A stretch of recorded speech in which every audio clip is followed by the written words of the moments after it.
Olis, ¿cómo estás? ¿Todo bien? Te estaba esperando. Bienvenido a un nuevo episodio de Lo Trajo la Marea, un podcast que arranca donde empiezan tus preguntas.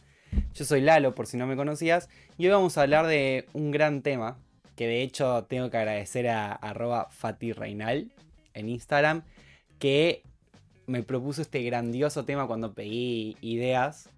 Así que no es tan obvio esta vez en el título. Hoy vamos a hablar de ni nada más ni nada menos que la minería submarina. Es un tema bastante pesado. Voy a intentar hacerlo lo más tranqui que pueda. Y quiero hacer una aclaración antes de empezar. Bien, todo bonito.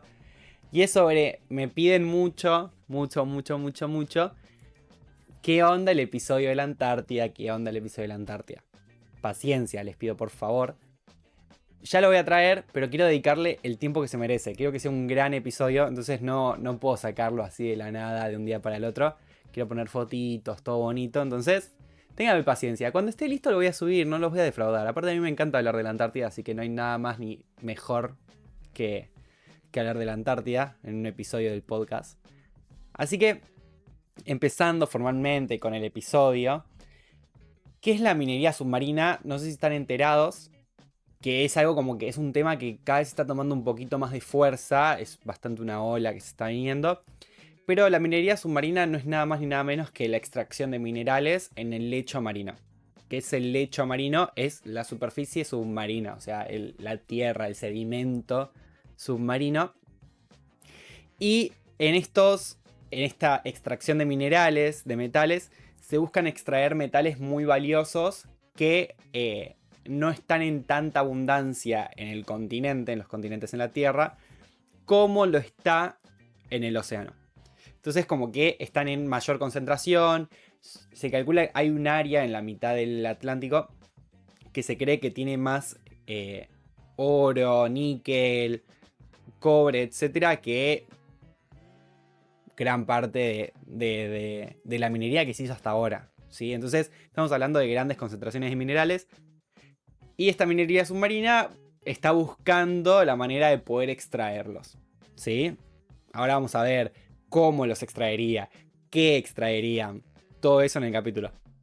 Entonces, en esta minería submarina principalmente hay tres grandes industrias que están interrelacionadas unas con otras, pero las tres son, la primera es los sulfuros en fuentes hidrotermales, ahora vamos a explicar bien cada una. La segunda es costas ricas en cobalto de los montes submarinos. Y la tercera son los nódulos polimetálicos, que si yo tendría que decir de los tres, los nódulos polimetálicos son los más famosos. Yo de hecho conocí la minería submarina por los nódulos polimetálicos. Así que ahora vamos a ver qué es cada una. Empezamos con los sulfuros en fuentes hidrotermales. ¿Qué son las fuentes hidrotermales primero? Son estructuras submarinas, que son como chimeneas, podríamos decir, que tienen minerales debido a la emisión de agua caliente en esas estructuras. Entonces como que se da por una grieta, ¿sí? En la corteza oceánica se da una grieta, el agua se calienta por el magma que está por abajo de esa grieta. Entonces sale agua caliente y con el agua caliente salen un montón de otros minerales que cuando hay una erupción de un volcán, vieron que se habla mucho del sulfuro, que sale mucho sulfuro, las cenizas, bla. Es como algo parecido, pero en el fondo del mar. Entonces, alrededor de esas grandes chimeneas donde sale agua caliente, se acumulan metales como el níquel, el cobre, el oro, los sulfuros. Entonces es como una gran concentración. ¿Qué es lo que sucede con estas grandes chimeneas, estas fuentes hidrotermales? Es que son ecosistemas únicos a nivel mundial y que cambiaron realmente, o sea, cambiaron la comprensión biológica de lo que puede ser algo que esté vivo. ¿Entendés? Son lugares que están a mucha temperatura y aún así hay organismos adaptados a vivir ahí. Entonces, ¿qué es lo que sucede? Que la fauna y las estructuras que están cerca de las fuentes hidrotermales no están en otros lados del mundo. Entonces son ecosistemas muy valiosos y que incluso cuando la fuente hidrotermal está inactiva, es decir, que ya no libera más agua caliente, las comunidades que alberga alrededor siguen siendo tan diferentes y únicas de lo que está alrededor de esas fuentes hidrotermales. Eso es como un paréntesis. Eso es de los sulfuros en fuentes hidrotermales. Entonces tenemos estas grandes chimeneas que liberan agua caliente con muchos otros minerales que se depositan alrededor. Pero además de depositar minerales, tenemos comunidades biológicas muy importantes. Esa es la primera. La segunda, las costas ricas en cobalto de los montes submarinos. No sé si sabían, pero el fondo, el lecho marino, no es algo plano en todos lados. Tenemos valles, tenemos montes, tenemos montañas, tenemos grietas. Entonces, una de esas formaciones geológicas submarinas son los montes, de los cuales en sus laderas ¿sí? se depositan los metales y el cobalto. En específico, son como bien ricos en cobalto. Y además, acá hay otros metales y elementos de tierras raras. No sé si escucharon hablar de las tierras raras, pero como que son bastante codiciadas hoy en día las tierras raras. Entonces, en estos montes habría elementos de tierras raras. Y ese sustrato que se forma alrededor del monte es donde se asientan unas comunidades de animales que construyen hábitats, que son, por ejemplo, las esponjas y los corales. Estos organismos ¿sí? Son el soporte de redes tróficas muy importantes y incluso para peces y mamíferos marinos. O sea, imagínense la importancia de estos organismos que están justo sobre el sedimento donde está el cobalto y todos los otros minerales. Bien, entonces, sulfuros, cobalto y los nódulos polimetálicos, que es la tercera categoría que tenemos, que es primero, ¿qué es un nódulo polimetálico? De los demás más o menos podría ser, bueno, sedimentos ricos en cobalto, sulfuros, bla. Los nódulos polimetálicos son nódulos que son polimetálicos, es decir, que tienen muchos metales, que es que en la llanura abisal, que es más o menos el 50% de los océanos, una llanura es algo plano, se depositan estos nódulos que son formaciones de cuando los minerales que estaban disueltos en el agua se van como asentando y depositando en algunas estructuras que ya precipitaron en el fondo del mar. Entonces se forman como estas piedras que tienen nódulos, que pueden ser nódulos de muchas cosas o ser más específico, tipo de hierro solo, bla. Lo importante es que en los lugares que más densidad de estos nódulos hay, parece como un empedrado. Voy a intentar dejarles una foto acá, ¿sí? De ese empedrado. Eso es donde hay más densidad de esos nódulos. Y lo importante de esos nódulos es que sobre ellos se depositan vida que es endémica de esos nódulos. O sea que no existe en otros lados que no sea ahí. Acá tengo que pueden ser, por ejemplo, esponjas, gusanos, corales, bla. Eso sobre los nódulos, y alrededor y por debajo de los nódulos la fauna y la vida es algo similar a lo que se encuentra alrededor. Entonces vamos a tener pepinos de mar, estrellas de mar, peces y demás. ¿Ok? Entonces, esas son las tres categorías, ¿sí? De lo que se estaría buscando extraer del fondo del mar. ¿Cómo es que se extraería? ¿No? Porque no puedo decir, bueno, me lo imagino, lo agarro, me lo llevo y listo. No. En el caso de los nódulos polimetálicos, que es como tal vez el más controversial, todos son controversiales igual, pero lo que se proyecta hacer es extraer esos nódulos con una maquinaria similar a un tanque de guerra, ¿sí? Para que se den una idea de lo grande, ¿no? Como de las dimensiones. Que lo que haría es ir como pasando y extrayendo los nódulos. Lo que sucede es que los primeros centímetros, donde está la vida infaunal, que significa que vive adentro del sedimento, en esos primeros centímetros de sedimento se estaría compactando por el paso de un tanque de guerra. ¿Se entiende, no? Entonces, es como bastante raro. Y lo otro es que las herramientas de extracción de todos, no solo de los nódulos, ahora sí bien en general, lo que suelen hacer es extraerlos, después reducirlo, el mineral, como moliéndolo, reducirlo a una mezcla de sedimentos y algunos nódulos chiquitos que les permita bombearlos al exterior. Porque, si no se lo preguntaron, yo ingreso la pregunta en sus mentes, ¿cómo es que proceso eso? O sea, no se puede procesar en el fondo del mar. Sí o sí, ¿dónde lo tengo que sacar? Y bueno, lo tengo que sacar a la superficie. Entonces, se agarran todos esos minerales, se muelen un poco para que sea más fácil transportarlos y se elevan a la superficie del océano. Generalmente se proyectan barcos que queden estacionados en algún lugar por varios meses y de ahí que se vayan distribuyendo a otros centros. ¿Pero por qué digo esto? Porque en todas las formas de minería submarina, el procesamiento mineral es sí o sí en tierra.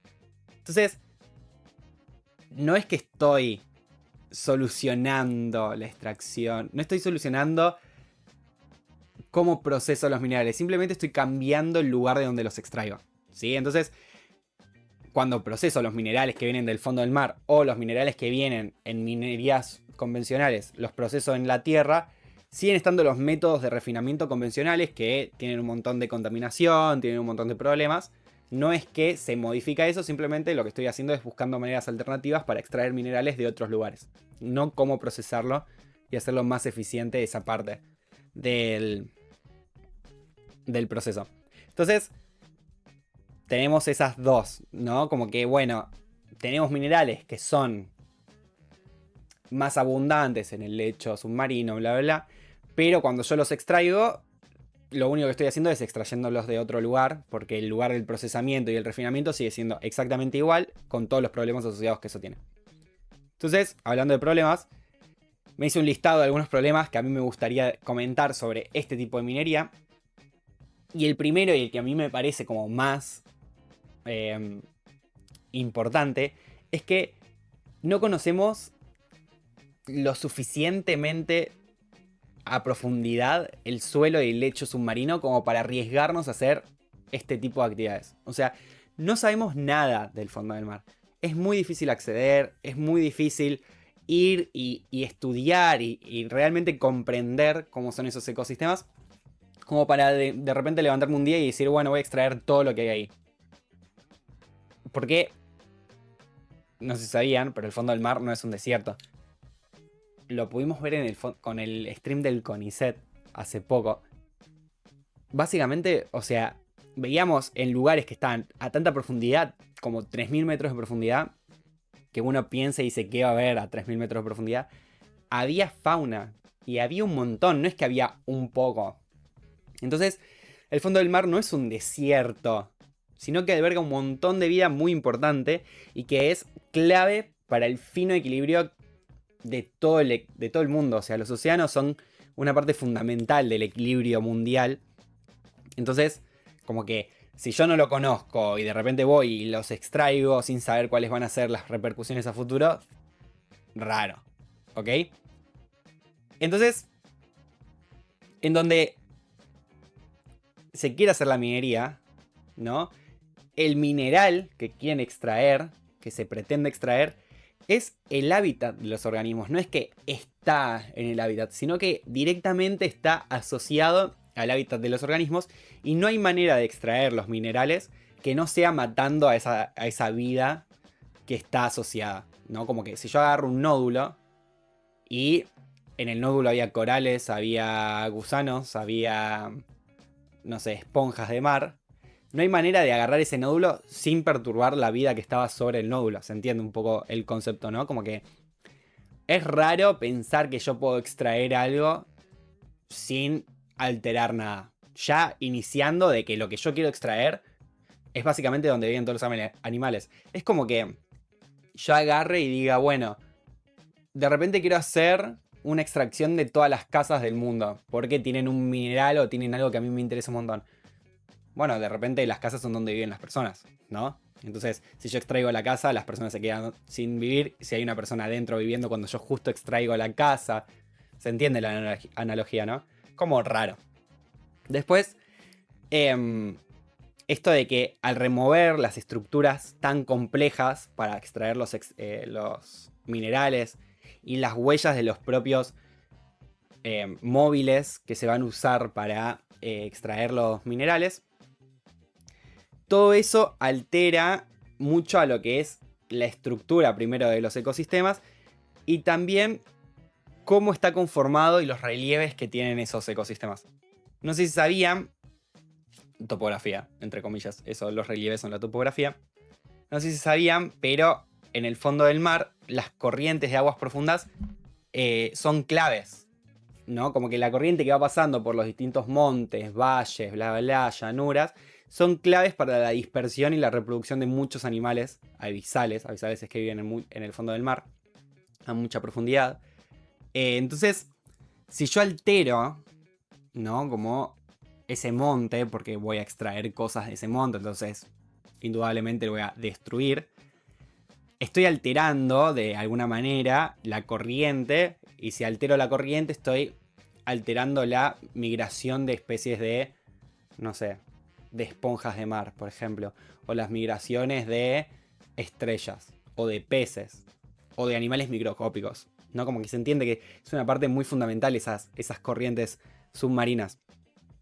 Además, si yo extraigo sedimento y remuevo cosas, remuevo, indudablemente va a haber sedimento que va a estar tipo flotando en el agua, ¿no? Tanto cuando yo agarro los nódulos, por ejemplo, agarro los nódulos y los levanto, no sé si, o sea, si de repente van al mar, ¿no? Y el agua está cristalina, pero yo empiezo a caminar en la arena, todo en el mar, ¿no? Empiezo a caminar en la arena se empieza a levantar y se empieza a enturbiar el agua. El mismo pasa, o sea, si yo agarro cosas que están en la tierra y empiezo a levantarlas, primero se va a enturbiar ahí, y segundo, cuando yo los levanto y los llevo hacia la superficie, que se hace como un filtrado para sacar el agua y quedarme solo con los minerales, todo el agua con sedimento, ¿no? Y quedarme solo con los minerales, todo eso después se tira de vuelta al mar. O sea, no es que se procesa y se deja que cante, no, se tira de vuelta al mar.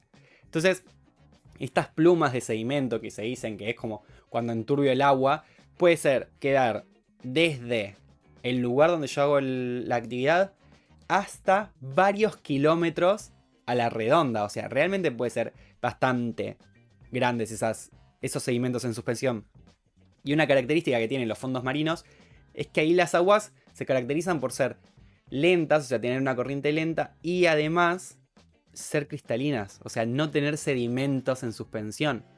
Entonces, imagínense que animales que vivieron toda su vida en esas aguas que no tienen sedimentos, evolucionaron para no necesitar sacarse eso de encima. Como por ejemplo toser. O sea, nosotros cuando nos atragantamos o algo, la primera reacción es toser porque hay algo que está tapando nuestras vías respiratorias. Entonces tosemos para sacárnoslo de encima. Bueno, estos organismos no tienen estrategias para sacarse el sedimento de encima. Entonces, básicamente se podrían asfixiar, literal, se podrían asfixiar y llegar a ser mortal para varias especies, para muchas especies diría yo. Así que eso hay algo que para tener en cuenta. Una aclaración acá. Todo esto hay papers de todos estos científicos. Si ustedes se dan maña con el inglés y quieren saber más, pídanmelo en mi cuenta de Instagram. Mándenme un mensaje. Che, Lalo, ¿me pasas los papers del episodio de minería submarina del podcast? Y yo tipo, sí, dale, te los paso. Porque es muy interesante realmente. Y uno como que a medida que va saliendo más se quiere meter más. Y va como descubriendo más cosas. Bien. Otras cosas a tener en cuenta es que si bien los minerales contienen algunos metales que no son dañinos, en su estado típico, o sea, como en el estado donde están en el fondo del mar, sí es verdad que al procesarlos o semiprocesarlos en el lugar pueden darse formas de minerales que sí son dañinos tanto para la salud de los ecosistemas como para la salud de las personas que estén procesando esos minerales, ¿sí? Y una de las cosas, hay un estudio que dice que estos nódulos polimetálicos que hablábamos antes son muy radioactivos. Entonces yo pienso, ¿qué pasa cuando yo agarro un nódulo que es altamente radioactivo y lo trituro para procesarlo y eso se expande en el aire? ¿Qué onda para las personas que están alrededor procesándolo? ¿Y qué onda cuando se contamina el agua con los que proceso los minerales arriba del barco, por ejemplo? Se contamina con elementos radioactivos y lo descarto en el mar. O sea, no solo sería un problema para las personas que están arriba del barco, sino para todo el mar que está alrededor. Aparte sabemos que si es radioactivo es altamente contaminante. Digamos Chernobyl, por ejemplo.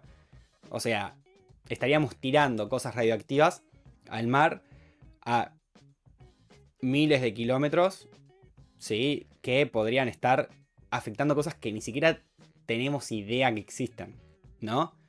Como que lo que yo me planteo de esto es, estamos intentando hacer una actividad y no tenemos ni idea de lo que está pasando ahí. ¿Qué sabemos si justo lo que está en estas fuentes hidrotermales es clave para el funcionamiento de, no sé, de los peces que nosotros comemos? ¿Se entiende? Como que falta mucha información todavía como para tirarnos a hacer minería submarina. Otra de las cosas, no sé si conocen la gran bomba de carbono que está en el fondo del mar, que es un cúmulo de carbono que se fue juntando a lo largo de los años por animales que murieron y se fueron hacia el fondo del mar. Entonces todo ese carbono queda arrestado en el sedimento. Ya la misma química de los océanos hace que se deposite carbono. Si nosotros sacamos ese carbono a la superficie, que indudablemente cuando yo estoy removiendo el sedimento para sacar elementos, voy a estar sacando el carbono que está ahí. Ese carbono podría ser mortal para todo el mundo. O sea, estamos hablando de grandes cantidades de carbono que están arrestadas en el fondo del mar, que es clave para que, por ejemplo, cosas como el efecto invernadero. O sea, arrestar carbono en el fondo del mar, naturalmente, ayuda a ese equilibrio y que no pase lo que está pasando ahora, por ejemplo, que es el calentamiento global. Eso, entonces hay que pensar también en la bomba de carbono. Y por último tengo de estos grandes problemas que yo creo que no habría que pensar, porque como que todo esto se justifica como si queremos hacer una transición energética a energías más limpias, indudablemente vamos a necesitar minerales para, por ejemplo, baterías. Minerales para tal cosa. Entonces como que justifican la minería submarina como ese método para conseguir los minerales que necesitamos para hacer la transición energética a energías más limpias. Yo no creo que a este punto de la historia habría que seguir pensando en alternativas de energías, sino que... Perdón, recapitulando. Yo no creo que habría que pensar en, che, ¿cómo voy a hacer energías más limpias, bla, bla, bla? Sino en los métodos que voy a usar para extraer las cosas. O sea, realmente transicionar hacia sociedades que tengan en cuenta los equilibrios ecosistémicos y que sean el centro de la extracción. O sea, digo, si yo sigo pensando, tengo que hacer paneles solares, por ejemplo. Tengo que hacer paneles solares para tener una energía más limpia, porque el sol es una energía renovable y todo bonito, pero de repente estoy tipo minando el fondo submarino y alterando todo el ecosistema submarino.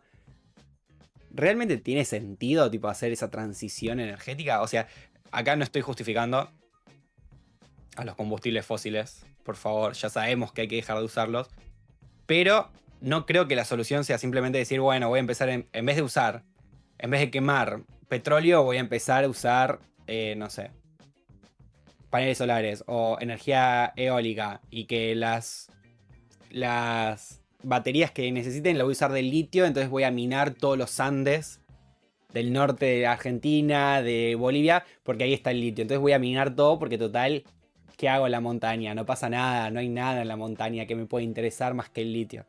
¿Se entiende? Es como que hay que seguir buscando maneras para reversionar eso. Y otra cosa que a mí se me viene a la mente es que si estamos hablando de estas nuevas... No, esta nueva minería, estas nuevas extracciones, ¿quién regula todo eso, no? Porque alguien lo tiene que regular, o sea, no creo que cualquier persona pueda ir y decir, bueno, a ver, voy a sacar un nódulo polimetálico de acá. Sí es verdad que los estados costeros, es decir, los países que tienen costa, tienen jurisdicción y derecho exclusivo sobre el lecho marino y los recursos que crecen allí, en la zona económicamente exclusiva, que son las 200 millas. Entonces todos los países que tienen costa tienen esa jurisdicción. O sea que si de repente quieren hacer minería sobre las 200 millas de su costa, quien tiene jurisdicción es el país, ¿sí? Dueño, entre comillas, de la costa. O sea que si una persona o una empresa quiere venir a minar los nódulos polimetálicos que están frente a, ni idea, España, entonces quien tendría el poder de decisión es España. Ahora digo, ¿qué pasa en aguas internacionales? ¿No? Porque más allá de las 200 millas sigue habiendo cosas. No es que se acaba todo en las 200 millas. Entonces, ¿qué pasa cuando son aguas internacionales? ¿Quién tendría jurisdicción? ¿Quién tiene derecho y quién no tiene derecho a extraer los minerales? ¿No? ¿Tenemos o se están preparando leyes internacionales para regular este tipo de cosas? No tengo ni idea, son muchas preguntas y pocas respuestas realmente. Así que lo dejo ahí.